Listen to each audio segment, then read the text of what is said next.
The View never ceases to amaze me with their stupidity. Here's Cheryl Hines, Robert F. Kennedy Jr.'s wife, appeared on The View, and she had to battle it out with these hyper-partisan hosts. Watch this. The problem, respectfully, is that your husband is the least qualified Department of Health and Human Services head that we've had in history. I do not. I think that's a very dangerous.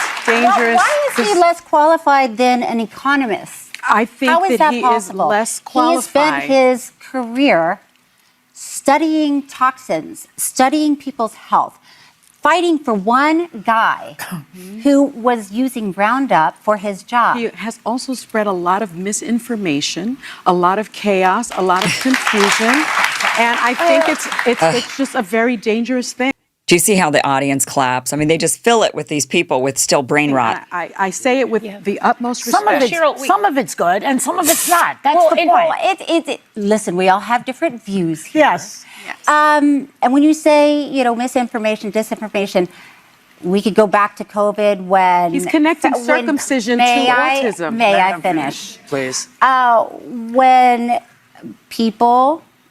Fauci people were saying when you get the vaccine, you cannot transmit COVID. It will stop COVID. And that was disinformation, misinformation. We were also still learning about it. It was a novel virus we've never encountered. Oh, shut up, Alyssa. Does everybody remember this? I mean, be quiet. This, I would predict for a lot of institutions, a lot of businesses, when it finally does get FDA approval, that's when you're going to see more vaccine mandates. Yeah, I mean, I just don't understand. We know now that the vaccine doesn't stop the spread, so I could understand maybe doing a vaccine mandate if there was. It certainly stops the spread. By the way, this was August 9th of 2021. And it doesn't stop the spread. We know it doesn't. The science is clear that it's not stopping any spread. When you look at countries like Israel or any of the other countries that have much more vaccination. Look at countries like Israel. It dramatically slows the spread, and it also effectively stops severe illness and death. And so that's not the latest data coming out of Israel. Well, actually, they're finding that it spreads. At this point, from last year, they have more spread today than they did in August of 2020. Not with severe illness and death. We'll get to this a bit later, but it's basically 0% likelihood that you'll be hospitalized from COVID once you've received both vaccines, and it is 0% chance. That doesn't mean there couldn't be breakthrough cases that you will die from it. If that's not working, if that's not effective, I don't know what is. How did she get essentially promoted, if you want to call it that, to The View? I mean, this is the problem with mainstream media, right? Is that they take somebody who says total and complete bullshit like that with no data whatsoever, which is now absolutely verifiably wrong. It was verifiably wrong when she said it, if she just actually took the time to look at the data. And I brought up Israel's data because Israel did a deal with Pfizer, data for doses. They were the first country to receive the vaccine. They got all the early vaccine shipments. They vaccinated practically everybody in their population, and I was watching the data. And I was watching it actually in comparison to the Palestinian data, and guess what? It was identical. Israel to Palestine, no difference whatsoever. They didn't give a single dose of the vaccine to the Palestinians. The Israelis took all the doses for themselves, and guess what? There was no difference. There was no difference with spread. There was no difference with hospitalization. There was no difference with death. And that data was clear. And yet here is Alyssa Farah saying there's 0% chance that you're going to get hospitalized. There's 0% chance that you're going to die. If that's not effective, I don't know what is. How do these people get elevated to mainstream media? It's like the joke of Bari Weiss on Free Press that nobody watches, Free Press that nobody agrees with, Free Press, which is basically just an extension. It seems like an extension of Mossad. And yet that person gets elevated after making what? How much money did she get from CBS News? Like from the buyout from Larry Ellison? Like close to $200 million, something so super stupid and ridiculous. I mean, that's what it takes to ensure that you're going to be spreading fake news, because they're buying her. They're buying Bari Weiss, and they're saying you're going to give the narrative we want you to give, and that's your job. You're going to have to sell your soul and your integrity. Although for her, it's not, because she loves Israel to death. She's totally blind for it, so she'll do whatever Israel. She'll do anything for Israel. But now, how do these people continue to get promoted and continue to be able to sit in these? I mean, the only thing I could think of, besides just the derangement and the brainwashing of mainstream media, the executives, It's either that they do it because they're really truly brainwashed themselves, right? They have an agenda, they've got a narrative, and they really, really want to push it, and so they're just blind, and so they'll just keep bringing people on who lie or who just are totally and completely ignorant. Or they know that their ignorance is entertaining. I mean, maybe the executives are not that dumb. And maybe they just keep putting morons on television because they know that we'll sit here and do segments on it like this, that we're essentially giving them press. I mean, maybe that's why they do it. Maybe they're actually smarter than I think. Maybe they're not as brainwashed as I think. Maybe they know that this type of lying propaganda is what works, that people pay attention to it because they think of just how absurd it is. I mean, it's probably not that. I think that they are just totally and completely brainwashed and living in a bubble. But, there it is. This was how many years ago when they were piping me in from L.A. They wouldn't allow me in the studio. So they piped me in through a satellite feed because I was the skeptic. And so I wasn't allowed in. But here, there I was saying the data was clear.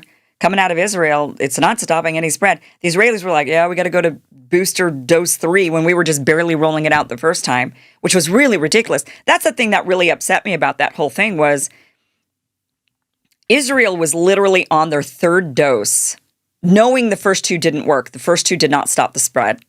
And they were on their first booster, which is the 3rd dose. And they reported to our FDA. I watched those meetings. They were 8 hours long.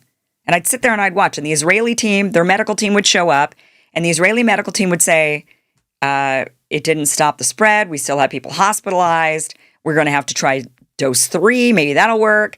And our FDA sat there listening to that. This is before they even authorized the first dose to the American public. And they heard the Israelis said this. And they still went out there and said, yep, it works. Everybody take the doses. We're going to start. Everybody start, knowing that the first 2 doses didn't do anything. They knew that. They had the data. And they still rolled it out and pushed it on Americans. That was what was the most upsetting about it. But let's keep going on. This isn't about me. This is about Cheryl Hines and Robert F. Kennedy Jr. And poor Cheryl having to battle it out with these crazy women. Your husband, when he announced basically that he believed he found some causal links between autism and Tylenol, it created a lot of panic in women who were being told by their OBGYNs who look at them that Tylenol, if necessary to treat pain during pregnancy, is safe. What would you say, and I know you're not a medical professional, but to women who now feel anxious and nervous because their doctor's telling them one thing, but the top public health professional is telling them something very different? Not a professional. Well, they said consult your doctor before taking it. That's what they were saying, and that holds. So I agree. Listen, I've been pregnant. I understand it's stressful being pregnant. I found because you're so concerned with everything. I didn't drink caffeine when I was pregnant. So to say, hey, consult your doctor before you take this. I agree with that, and I think that's okay for moms to hear. Cheryl? Yeah, go ahead. Now, all right. I am.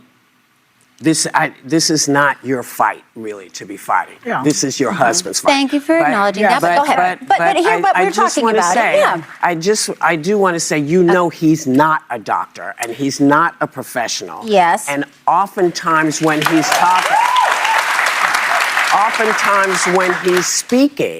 he is speaking not with the best information that we can get because, we could do a lot better with health stuff. And there's a lot of stuff he can do.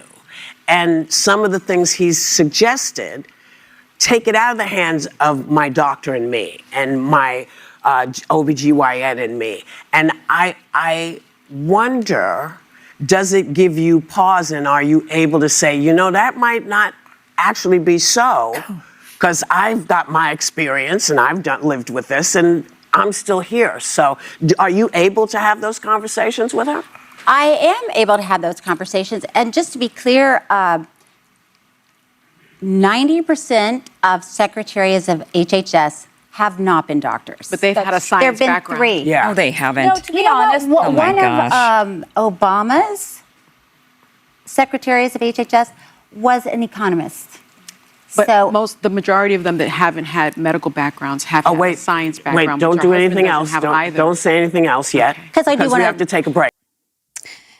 Right. Let's not talk anymore about this because we're so totally wrong. We got to take a break.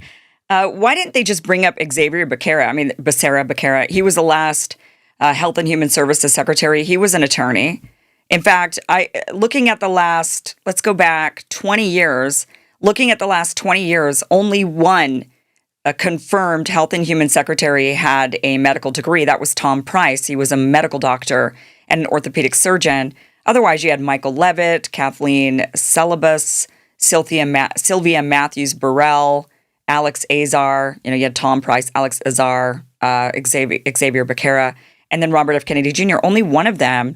I mean, most of these, they were business executives, ex-governor, couple of ex-governors in there, couple of attorneys in there, an economist. Sylvia Matthews Burrell was an economist. So, this is running HHS. This is a big bureaucratic government, organization. So you don't really need medical training in order to be the head of Health and Human Services. It definitely helps you to know the language of medical so that you can navigate it better. But this is a bureaucratic role. You're having to, this isn't like you're not diagnosing patients or running clinical programs.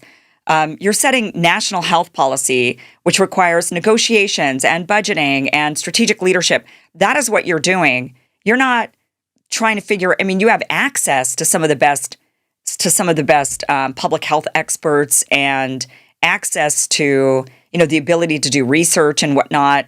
But the role of Health and Human Services Secretary is more administrative than anything. So you're really looking more for somebody with those types of skills. You really want somebody who can stand up to both political pressure and industry influence.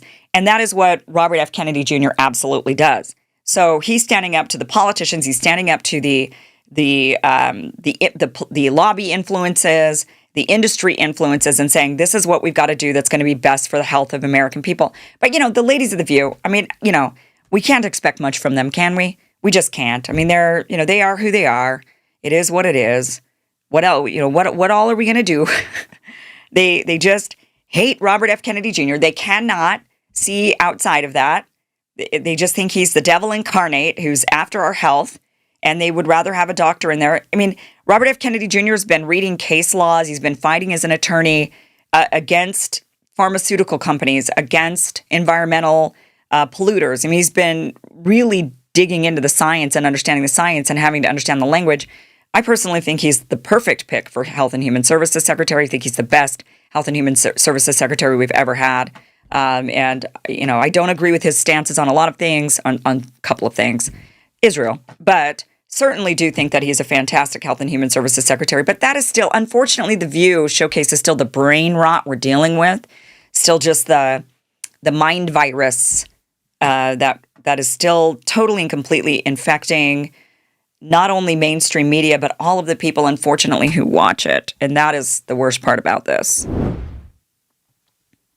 Thank you for watching this clip from the full Kim Iverson Show, which you can catch Monday through Friday, 2 p.m. Pacific, 5 p.m. Eastern at KimIversonShow.com. It is free for you to watch. Again, 2 p.m. Pacific, 5 p.m. Eastern, KimIversonShow.com. See you there.